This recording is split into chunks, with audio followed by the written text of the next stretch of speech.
Good evening. I'm Judy Woodruff on the NewsHour tonight. Coronavirus countermeasures. Senate Republicans in the White House propose to curtail jobless benefits despite a historically high unemployment rate. Then, use of force. Federal agents ordered into multiple American cities prompts nationwide protests against their presence. And 30 years after, we examine what the Americans with Disabilities Act has accomplished, its successes, and the many challenges that remain. Granting rights and really being able to be accepted by society is something that we're still striving for. All that and more on tonight's PBS NewsHour.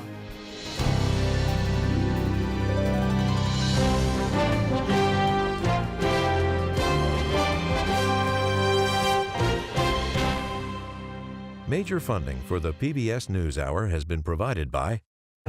When the world gets complicated, a lot goes through your mind. With Fidelity Wealth Management, a dedicated advisor can tailor advice and recommendations to your life. That's Fidelity Wealth Management. Consumer Cellular. Johnson & Johnson. Financial services firm Raymond James. The Chan Zuckerberg Initiative, working to build a more healthy, just, and inclusive future for everyone at czi.org. The William and Flora Hewlett Foundation, for more than 50 years advancing ideas and supporting institutions to promote a better world at hewlett.org. And with the ongoing support of these individuals and institutions.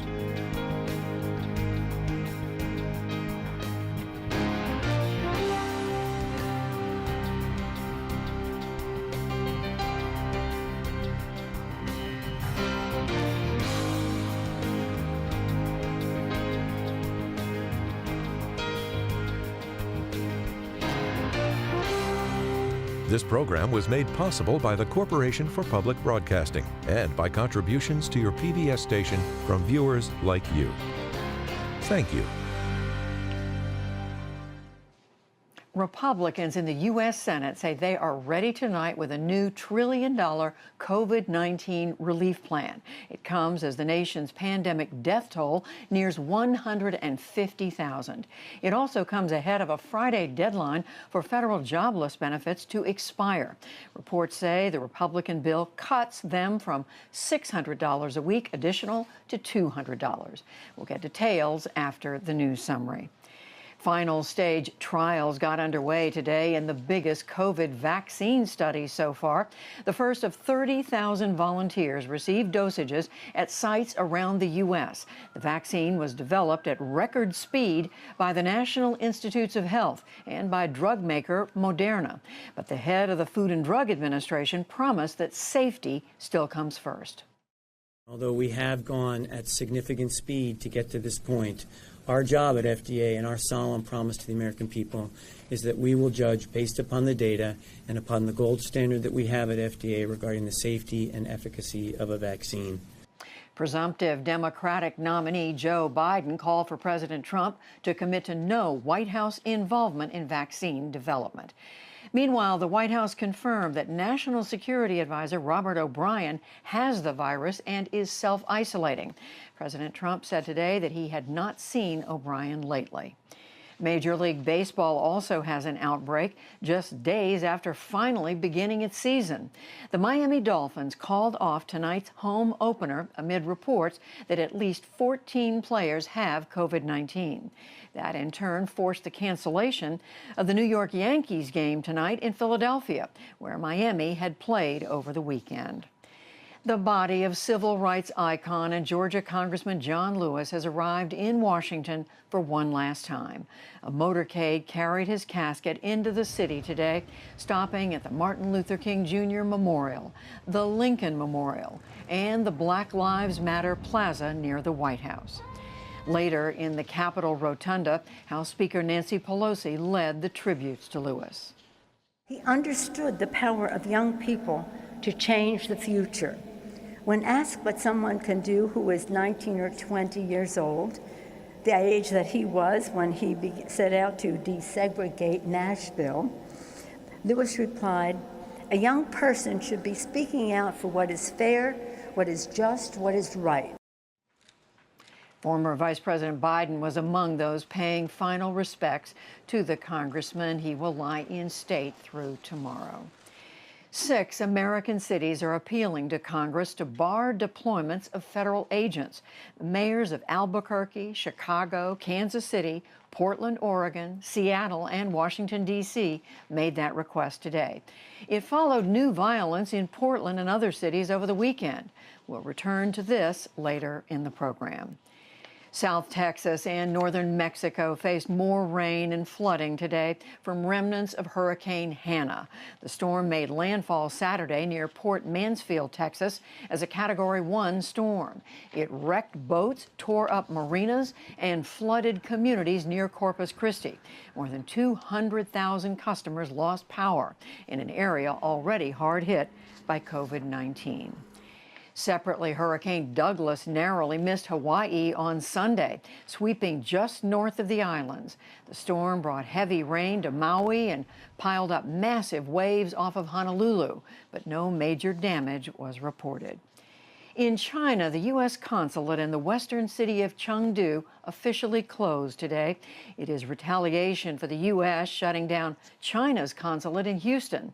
Chinese authorities entered the now empty Chengdu consulate in protective gear, while onlookers lamented the rising tensions with the U.S. We are all ordinary Chinese citizens, but I still pay great attention to the relationship between China and the U.S. Because we need to go and travel in the U.S. and some of our relatives need to go and study in the U.S., these things will all be greatly affected, including the economy between these two countries, which will gradually deteriorate and even break apart. The U.S. has 4 other consulates in China. Civilian casualties in Afghanistan are down 13% so far this year from the same period last year. The United Nations reports that the total killed and wounded was just short of 3,500 through June. It is due in part to fewer attacks by international forces since a U.S. withdrawal agreement with the Taliban. Back in this country, lawyers for President Trump are trying again to block the release of his tax returns. They asked a federal court in New York today to quash a subpoena from the Manhattan District Attorney, arguing that it's overly broad. The U.S. Supreme Court rejected an earlier claim that the president is immune from criminal subpoenas. There is word that Google will let employees work from home until at least next July. Today's decision by the company affects nearly 200,000 employees and contract workers. And on Wall Street, stocks started the week on an upbeat note. The Dow Jones Industrial Average gained 114 points to close at 26,584. The Nasdaq rose 173 points, and the S&P 500 added 23. And a quick correction. Just a moment ago, I meant to say the Florida Marlins when reporting the baseball story. My apology. Still to come on the NewsHour, Republicans in the Senate join with the White House to propose a plan to curtail extra jobless benefits. More federal agents in American cities prompt nationwide protests. We examine the successes and remaining challenges of the Americans with Disabilities Act, plus much more. This is the PBS NewsHour from WETA Studios in Washington and in the West from the Walter Cronkite School of Journalism at Arizona State University. It has been months since the last coronavirus relief bill and the extra $600 a week that it granted in unemployment benefits is set to expire on Friday. That is leaving millions of Americans in limbo as Congress debates what comes next. Today, Republicans unveil their proposed bill. Our Lisa Desjardins is here to explain how close Congress is to a deal. So, Lisa, this is all happening late in the day after days of disagreements. Republicans finally giving some public specifics. What are you hearing? That's right. Just in the last hour, Judy, Republicans have unveiled their specific proposals and legislative text. As we speak, Leader McConnell is at the microphone explaining it to reporters. And I can tell you a little bit about what's in it. They are proposing direct payment checks for most Americans of $1,200 per person. There would be an extra amount if you have an adult dependent, say a college student. Also in this bill, there would be some additional money for schools. I think we're going to be talking about that for the next couple of days, as well as some money for unemployment benefits that I think is important to dissect. And Republicans are pushing liability protection so that businesses would be harder to sue them for anything related to the coronavirus. And so, Lisa, tell us a little bit more about what they're saying about these extended unemployment benefits. It had been an additional $600 a week. The Democrats wanted that to continue. Now we're hearing from Republicans what they're prepared to do. That's right. This is so important. This will affect 20 million Americans. It's already affecting them now. Again, let's look at what we're talking about here. First, as you said, Judy, right now, there are $600 per week in added benefits because of the pandemic. However, Republicans would change that in their proposal to $200 per week instead. And they would ultimately want to change that to 70% of wages instead of that $200 flat rate. For some people, that 70% will be more, especially if you're higher income. For other people, that will be less than $200 if you're lower income.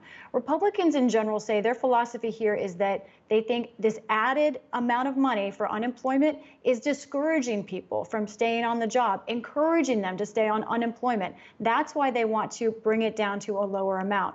But Judy, Democrats raise a couple of points on their own. They say if you change this amount at all from the $600 to anything else, that alone will take weeks for state unemployment offices to adjust to.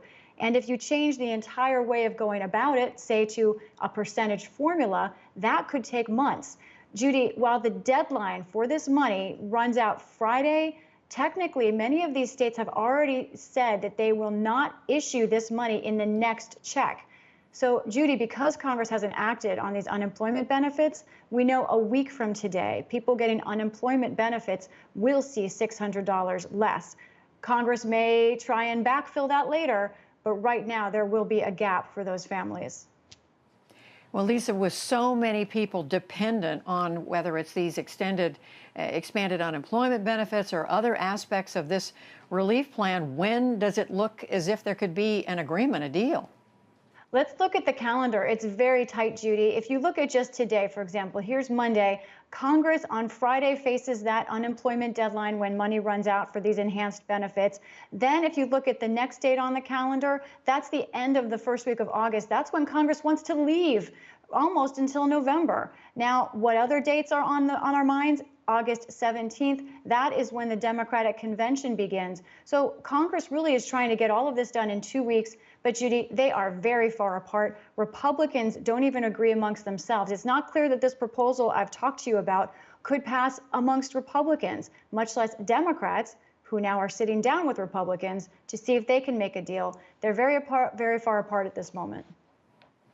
It certainly does sound like it. Well, I know you're going to be watching it, and everybody's waiting to see what happens. Finally, Lisa, today is the day the United States Capitol, the Congress, members of Congress say farewell to civil rights icon John Lewis. I know you covered him. You've talked to so many members. What does losing him mean to them? This was a profound moment, I think, for most every member of Congress in both parties. You know, Representative Lewis is the first African American to lie in state in the Capitol Rotunda. Others, Rosa Parks, for example, Officer Jacob Chestnut, have been there in repose, but not lying in state as an official. So it's a high honor. Senator Tim Scott, another African American, a Republican, said it was a hero's farewell and deserved. Certainly so. Certainly so. Lisa Desjardins covering it all for us. Thank you, Lisa. You're welcome.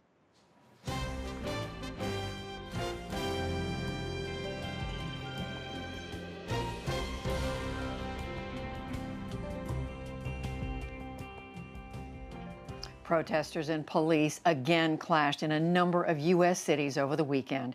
In Portland, Oregon, the Trump administration is reportedly sending more federal agents to the city to deal with nightly confrontations there, according to the Washington Post. As Amna Nawaz reports, some of the crowds who initially protested the killing of George Floyd are now also confronting an intense federal force. And a note, this report contains some violent audio and images. In the pre-dawn hours on the streets of Portland, clashes intensified between protesters and federal agents. Those agents used tear gas to try and disperse crowds from a federal courthouse. The building has become a rallying point for protests against police violence. I came here to try to hold the people who are supposed to be keeping us safe accountable for their atrocious actions that they've been committing on the city. Black Lives Matter! Since the killing of George Floyd, Portland's seen regular demonstrations, overwhelmingly peaceful, against police brutality and racial injustice. But since the arrival of federal agents from the Department of Homeland Security 3 weeks ago, tensions have escalated, leading to more confrontations in the streets. A Sunday demonstration that began peacefully ramped up overnight. Protesters shot fireworks at the courthouse and officers responded with tear gas. Demonstrators held umbrellas as shields and used leaf blowers to push back the gas. Today, Portland police say they found Molotov cocktails and loaded rifle magazines in a park. On Sunday, Acting Secretary of the Department of Homeland Security, Chad Wolf, said what federal agents faced was beyond, quote, normal criminal activity. They're coming armed with rocks, bottles, baseball bats, power tools, commercial-grade fireworks, eliciting that violence and targeting their violence on federal courthouse and federal law enforcement officers. Earlier this morning, President Trump defended the administration's response, tweeting, "We are protecting federal property." Though peaceful protests continue across the country, Portland is one of a handful of cities that saw episodes of violence this weekend. In Seattle, social media video shows police pepper spraying protesters. One officer swings at a demonstrator with a club. In Oakland, California, protesters lit a courthouse on fire. In Richmond, Virginia, vehicles were set ablaze. Outside Denver, in Aurora, Colorado, 2 people were shot and wounded after a car drove through a protest. And in Austin, Texas, 1 protester was shot and killed after a motorist plowed into the crowd. Police say the driver was also the gunman. Federal authorities blame protesters and say the violence justifies their increased presence. But demonstrators and many city leaders say that presence is only making matters worse. As we mentioned, Seattle is one of the cities that's seen street demonstrations grow in both size and intensity in recent days. Jenny Durkan is Seattle's Democratic mayor and joins me now. Mayor Durkan, thanks for making the time and welcome to the NewsHour. We should note that a lot of protesters in Seattle said that they were out in the streets because of what they saw unfolding in Portland. Now that the administration says that there's going to be more federal agents going to Portland, what do you think the effect will be in your city, in Seattle? I think it's going to have a negative impact in Seattle and in Portland and in cities across the country. I've talked to other mayors, and a number of people saw escalating protests, both in size and intensity. And in Seattle, people clearly said they joined because of what was happening in Portland.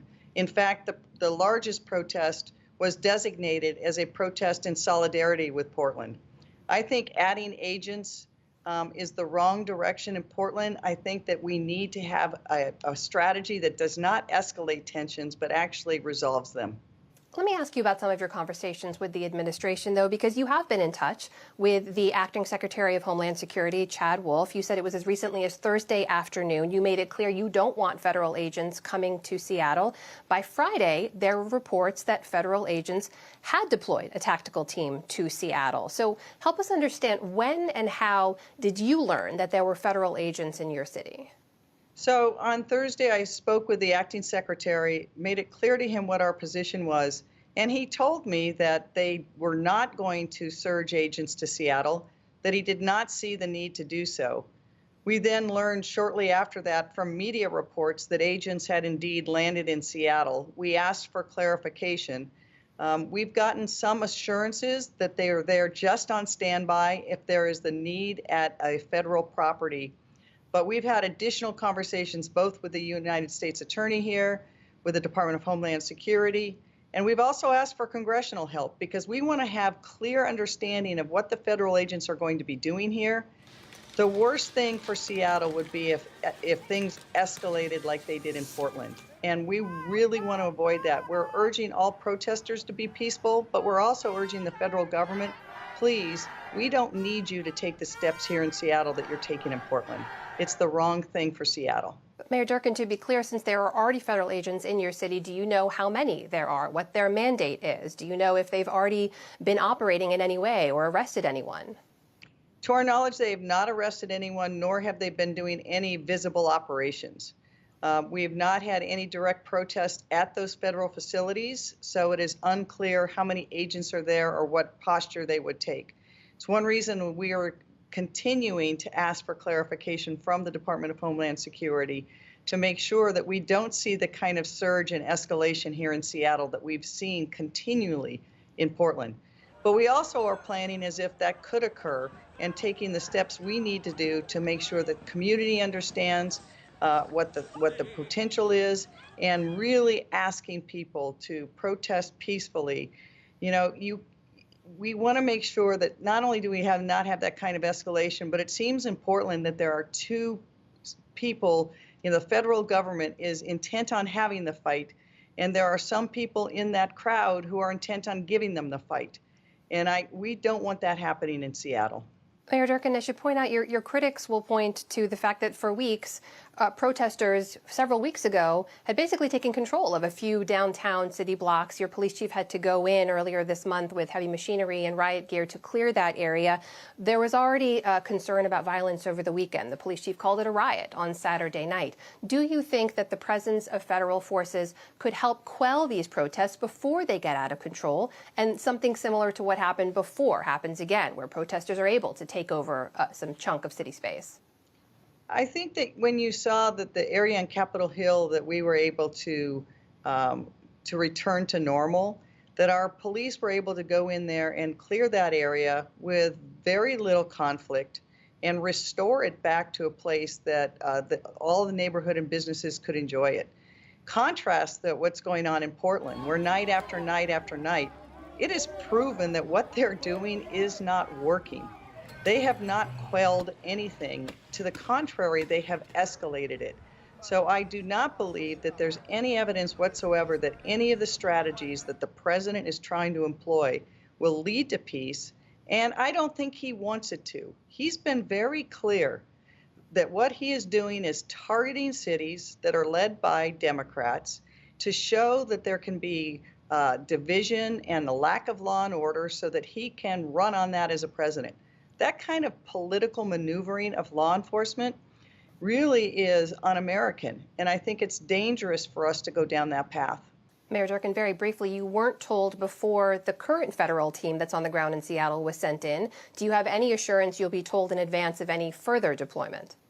So the assistant secretary did say he would call the chief of police and myself if the posture changed, but I know that, look, there's one person who's guiding the activities of this administration, and that's the President of the United States.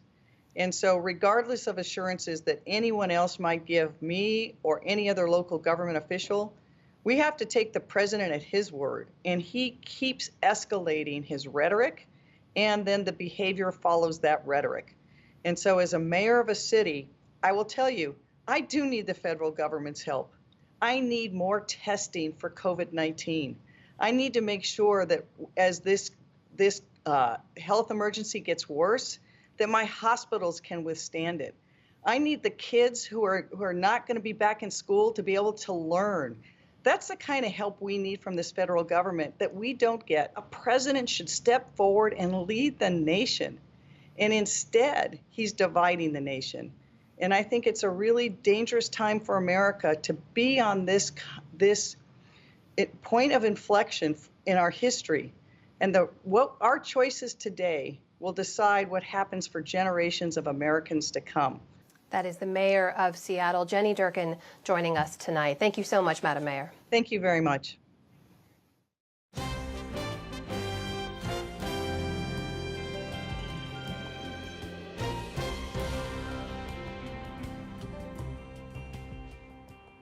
This week marks the 30th anniversary of the Americans with Disabilities Act, a groundbreaking law that prohibits discrimination based on disability. The legislation has been invaluable for what it changed, but significant obstacles still exist for those who have physical or mental impairments of any kind.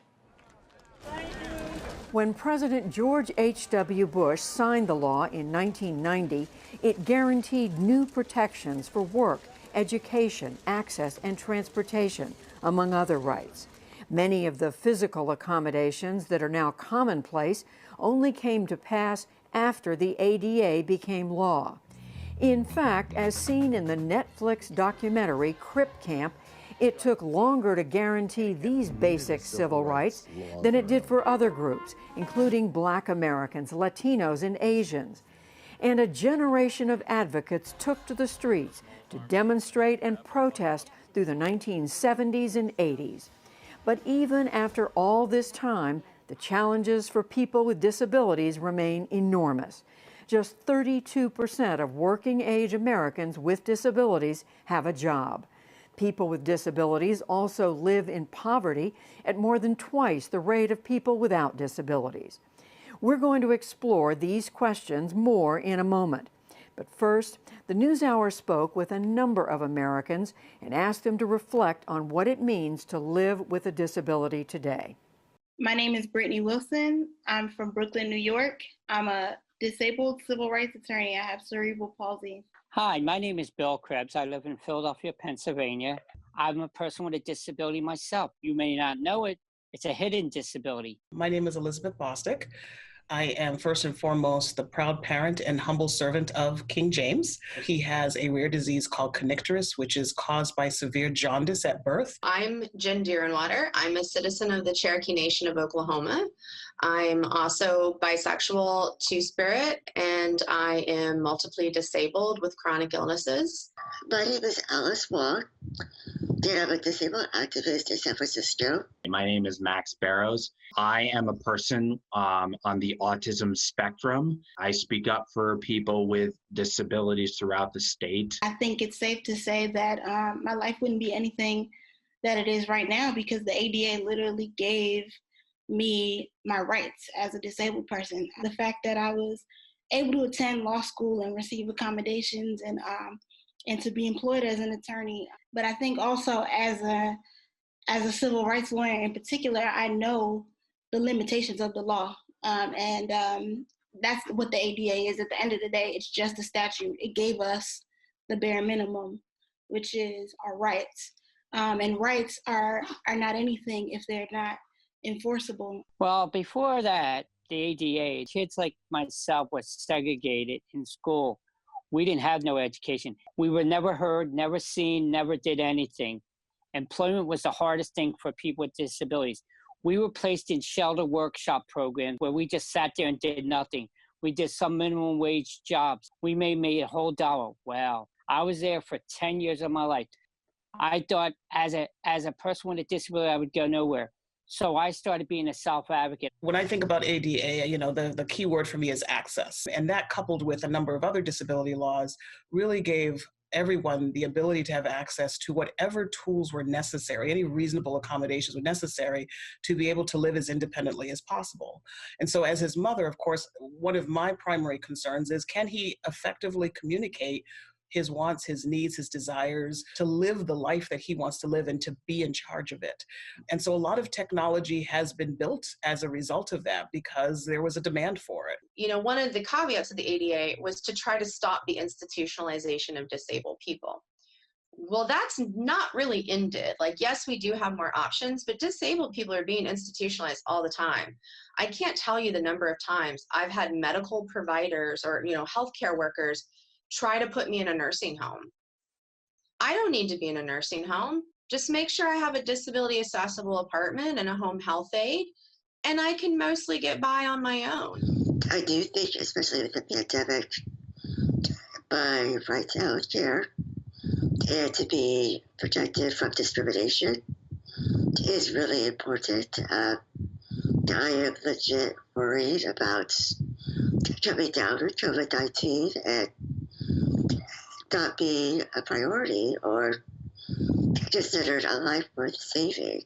And these attitudes will not be fixed by a law. These are longer, more difficult cultural changes that need to happen.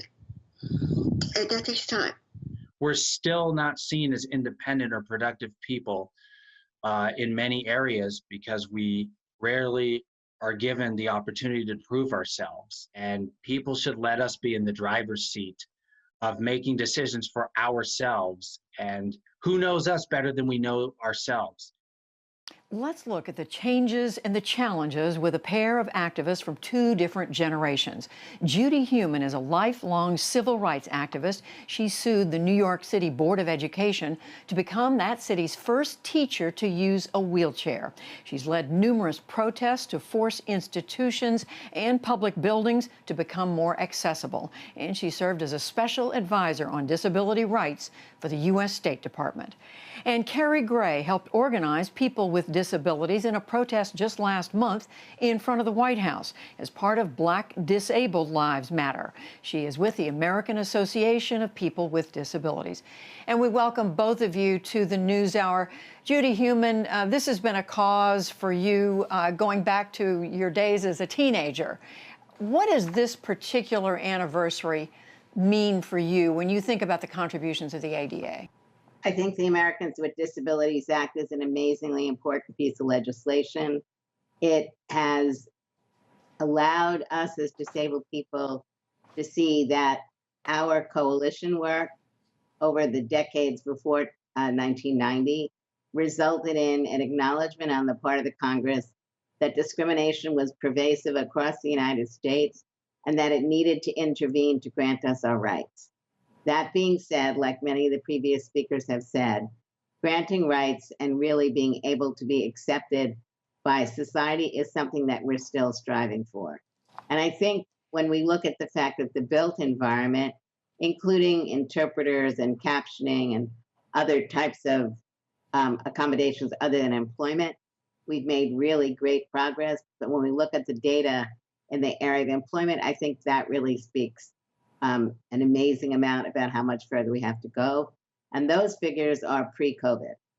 And Carrie Gray, you were born the year the ADA was signed. You've grown up under this law. What has it meant to you? The ADA has meant a lot of different things. I think that one of the first things I think about is the ADA and what it has done for inclusion and perception. So we know that 1 in 5 people across the United States have a disability, but it's still not widely known that disability is not just the summation of your medical conditions, but is a legal term that gives you access to your human rights. So I mention that because disability is often used as a description that defines people's relationship to their physical and mental health, and often hospitals and things of that nature. Most people don't get excited or feel empowered about having to constantly assess their health. And there's a lot of people with disabilities that have rough stories around all of the questions that people can have around, like, how much can this person do and contribute to society? So I think for me, one of the first things that I think about outside of the specifics of the ADA is just how it ensures that we're defining disability as a legal term that grants people access to human rights. So I'm excited about what is done and how much more we're going to do moving forward. Picking up on that, Judy, when you said you said there's a difference. It's one thing to be granted the rights. It's another thing to be truly accepted. So pick up on that. So one of the positive parts of the ADA is the growing strength of the disability rights movement. The depth of the movement, the racial diversity of the movement that's coming forward, the sexual orientation, religion, on and on. People are more able to come forward and be their full selves, including having disability as a central part of who we are, and not looking at disability as a negative. I think more and more people are looking at disability as a natural, normal part of life and something that we do not want to be seen as a medical condition, but rather as part of the civil rights movement, fighting not just for the rights of disabled people, but for the rights of all people who are marginalized.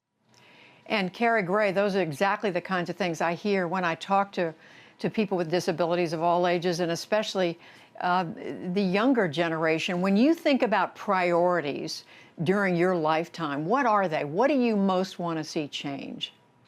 I think there's two areas that I'm thinking of in particular. One, employment is so important to, people across our country. We're having to figure out, how do we survive? How do we take care of ourselves? How do we thrive even as people with disabilities, and also people with disabilities who have other existing identities such as race and gender and so many different things. And so employment becomes a question and a situation that all of us have to explore. I think that we've seen that the ADA has given us a lot of access to make sure that we can defend ourselves when situations of discrimination do occur. I think it's everyone. Everyone has a stake in this.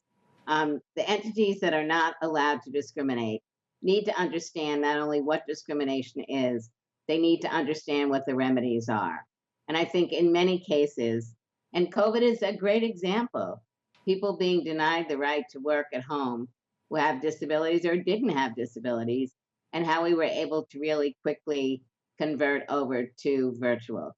Now, I'm not saying disabled people should only work virtually at all, but I am saying that when a crisis occurred, people were able to do things that they said they couldn't do before. I believe it's very important for the leadership of business to make sure that their human resource people understand what their obligations are, that their staff are trained. I also think it's very important that the general citizen in the United States recognize the fact that disability is something that we can acquire at any point in our life. And it's not a threatening comment, it's a reality comment. And so in part what we're saying is, learn from us, work with us, help us move forward in our lives, and help you prepare for your future life or other loved ones in your family. And Carrie, I am curious to know where you see the responsibility lies for making these changes that need to be made. I absolutely agree with Judy.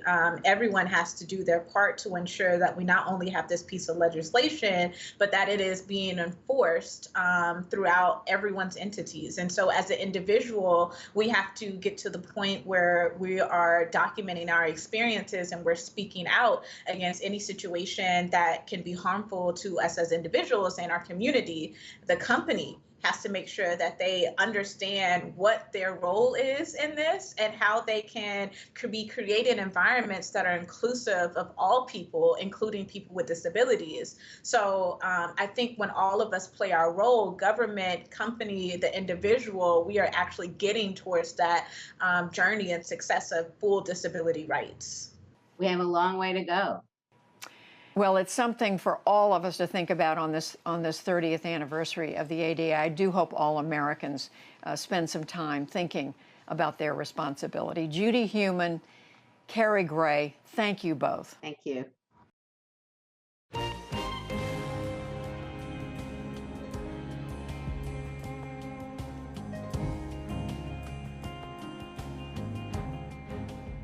India has reported more than 1 million COVID cases, a number exceeded only by the U.S. and Brazil. Special correspondent Fred DeSam Lazaro reports on the situation in Delhi. It's part of his series, Agents for Change. These women are India's foot soldiers in the fight against the coronavirus. Their job, to find and help those with symptoms. They are called accredited social health activists, or ASHA workers, in remote villages, in cramped urban slums. Across India, more than 1 million women like Bhagwan Devi and Kundan Devi fan out on foot each day. Until the pandemic, they would mostly check on pregnant women or see that children are up to date on their shots. Put your mask on. Now they have a more dangerous mission. We have to check for patients, we bring them oximeters, take their daily readings. This they add with little guidance or even protective gear from the authorities. If masks are available, we get them. Otherwise, we have to buy our own. And gloves? If we want gloves, we're on our own. Global health experts say ASHA workers are a key but so far poorly utilized resource to help contain the coronavirus in a country struggling to emerge from a 3-month lockdown. Traffic has been slowly returning to Delhi streets and shops have begun to open. The crowds are much smaller than pre-COVID times, except in food markets. Here, social distancing is just not an option. Like much of urban India, this city is bracing itself. Hospitals across India have been overwhelmed with COVID cases. In Delhi, a temporary 500-bed overflow facility with limited medical equipment has been set up for people suffering COVID symptoms. There's also a new 10,000-bed quarantine center, the world's largest. Many of the city's 20 million residents live in crowded single-room spaces. 30% of the people don't have spare rooms if they have COVID at their homes. I reached Manish Sisodia, Delhi's Deputy Chief Minister.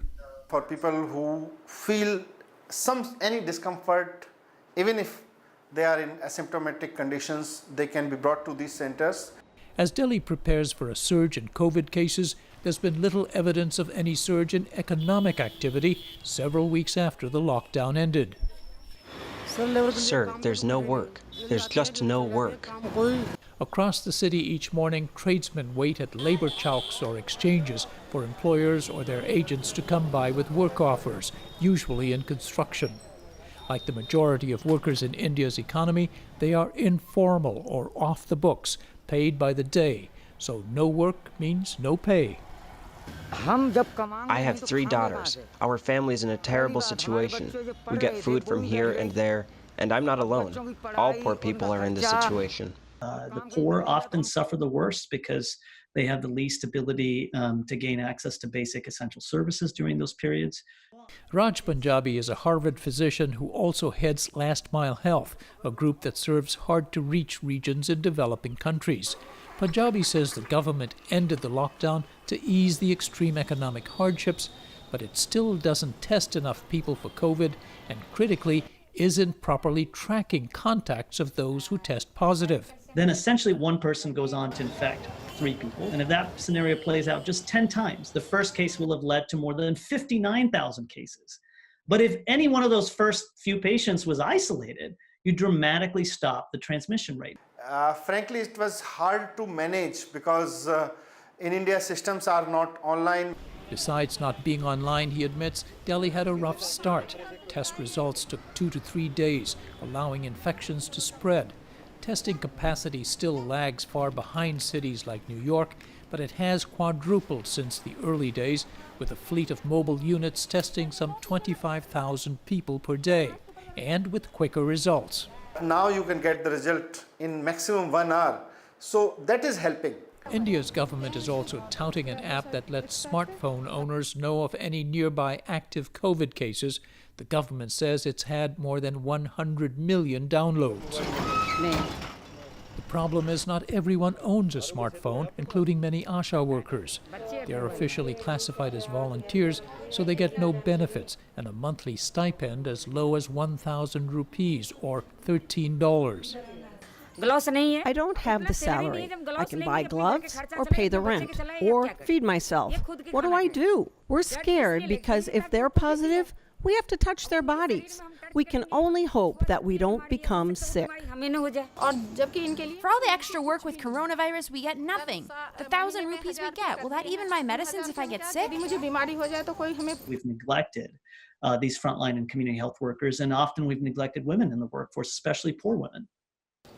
Dr. Punjabi says ASHA workers could be a huge asset since they're ideally positioned to do contact tracing. But the reality on the ground is not that simple. ASHA workers have been attacked, or more commonly, just ignored. Only yesterday I was told, don't come near the gate, just leave as quickly as you can. I said, I'll stand on the road, just give me your name and phone number and tell me if this person came by or didn't come by. That's all you have to tell me. They wouldn't say anything. Experts say there's a pressing need for public education. Misinformation abounds about coronavirus and how it spread, leading to social stigma, or, as we found at the labor site, more immediate worries. What do I think about coronavirus? I have nothing to eat. I'll more likely die from hunger before I get coronavirus, he says. For the PBS NewsHour with Rakesh Nagar in Delhi, this is Fred DeSam Lazaro in St. Paul, Minnesota.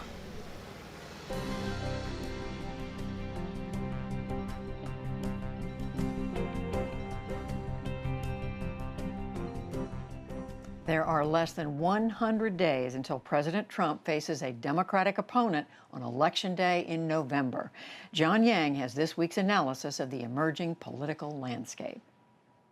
Judy, to mark that moment, we're joined by our Politics Monday team. Amy Walter is the national editor of the Cook Political Report and host of the podcast Politics with Amy Walter. And Tamara Keith is, excuse me, a White House correspondent for NPR. And host of the Politics podcast. Thank you.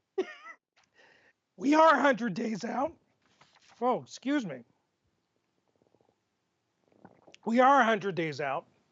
Polls show that Vice President Biden is leading the president in not only nationally, but also in the battleground states.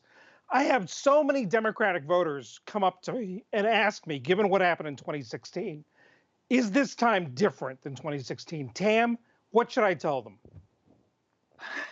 Well, there are a lot of answers, but one thing to say is that this has been a very stable lead for former Vice President Biden. And the other thing that is notable and is different from the case in 2016 is that a lot of these polls are showing him above 50%. That is to say that he's got a majority of voters saying that if the election were held today, they would vote for him. For Hillary Clinton, she did at times have pretty significant leads over Donald Trump, but she was at 45%. There was room there in a way that Biden has a more commanding lead. Of course, anything can happen, anything can change. The Trump campaign insists that the polls are totally skewed. But the other thing that's different is the obvious thing that's different. There's a pandemic. It is affecting everyone's lives. And the president's leadership is a major issue in this campaign and is something that is weighing heavily on voters as relates to the coronavirus. Amy, Tam said things can change. And the cliche is that 100 days is an eternity in politics. What can change? Well, I've been asking almost every single campaign strategist I talk with that very question. And first of all, it's important to recognize that 100 days, it is true, it's a little bit less than 100 days until we get to the actual election day. But a lot of states start sending out absentee ballots very soon, in about a little over a month.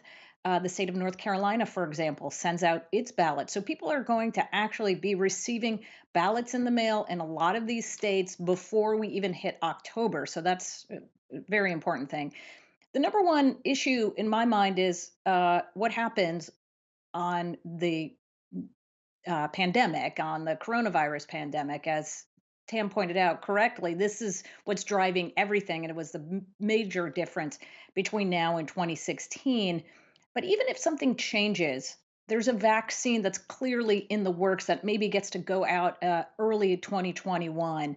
Maybe as schools open, things don't turn out as badly as some people are expecting. The real question in my mind is whether voters are going to give Trump any credit for this. He's lost a lot of credibility on this issue. We've seen his numbers sink now to something like 36% approval rating on how he's handled the coronavirus. So the question is, have voters, especially those swing voters, just shut the door on Donald Trump and said, you know what? He mishandled this. He mishandled the George Floyd protests. I'm not going to give him any credit, even if things start to go in the right direction. Tam, Amy talks about how the pandemic has changed everything. It's even changed the conventions. I mean, the conventions are more than just a time for funny hats and confetti guns and balloon drops. They're a time to get organized, a time to generate excitement. The Democrats are saying they're going to have virtually a 100% virtual convention. The Republicans plans are still up in the air. What difference is this going to make to the campaigns and the fall campaign? You know, traditionally, the conventions are multi-day primetime infomercials for the candidates to make their case to the voters unfiltered right there. And, you know, are the networks all going to carry this in the same way? Maybe not. Are they going to have all of these volunteers coming in, getting excited, going back out into their communities? You know, the strongest activists in the party? No, that's not happening. This is a very different situation, a very weird situation. The other thing I would just point out is that in some ways, the conventions have become a metaphor. The Democratic Party realized early on that they likely would need to have a virtual convention, and they've been planning for one. The Republican Party and President Trump were searching for a place where they could hold a traditional convention so they could rub it in the faces of Democrats. That they had an in-person convention. They weren't afraid. They were strong. They weren't wearing masks, and that's backfired. And it's not clear that they have a whiz-bang virtual convention in the offing. They may well pull it off, but it is a metaphor for how these things have been going.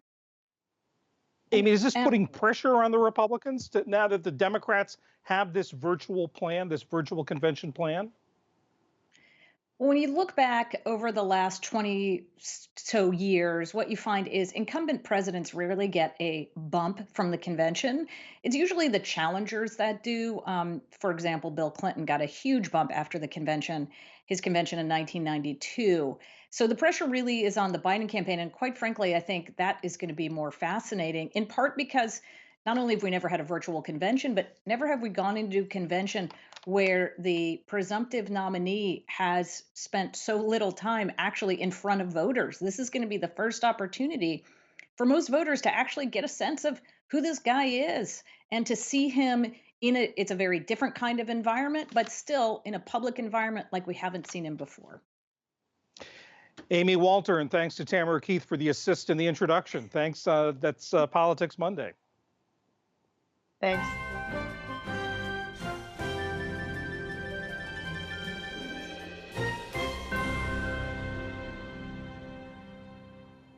Finally, during this anniversary week for the ADA, we wanted to take a moment to highlight the achievements of performers, writers, comedians, and artists with disabilities.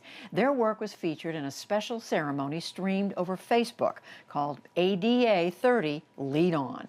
Here are a few moments from the evening, which had a format much like a variety show. And it included President Bush's speech when he signed the law. It's part of our ongoing arts and culture coverage, Canvas. I now lift my pen to sign this Americans with Disabilities Act and say, let the shameful wall of exclusion finally come tumbling down. There are so many other things that I want to thank the ADA for, but the most important thing, the thing I love the best about the ADA is that I got to cut the lines at Disney. For real people. What's wrong with you, little girl? Is what the people in town would ask my grandmother. I'm the body of a fighter who's constantly at war. I get knocked down 100 times and rise 100 more. When you're someone slightly different, people say things to beware. Like, why pursue a job where they don't want to have you there? There's a little piece of wisdom passed around from friend to friend. Says that which doesn't kill us makes us stronger in the end. I actually just turned 45.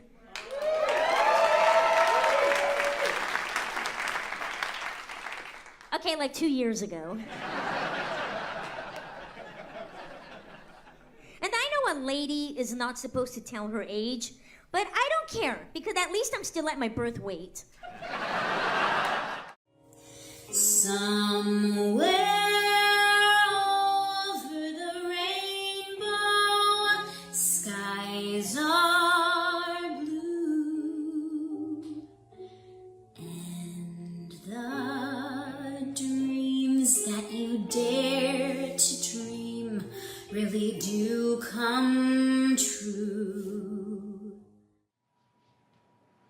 and so much more talent where that came from. And that's the NewsHour for tonight. I'm Judy Woodruff. Thank you. Please stay safe, and we'll see you soon. Major funding for the PBS NewsHour has been provided by... Since our beginning, our business has been people and their financial well-being. That mission gives us purpose and a way forward, today and always. Johnson & Johnson. Consumer Cellular.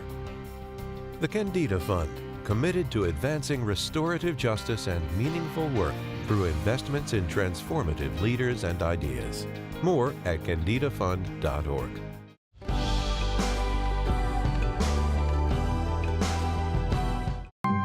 The Alfred P. Sloan Foundation, driven by the promise of great ideas. Supported by the John D. and Catherine T. MacArthur Foundation, committed to building a more just, verdant, and peaceful world.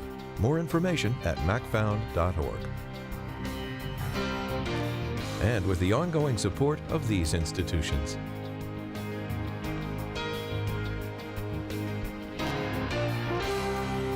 This program was made possible by the Corporation for Public Broadcasting and by contributions to your PBS station from viewers like you. Thank you.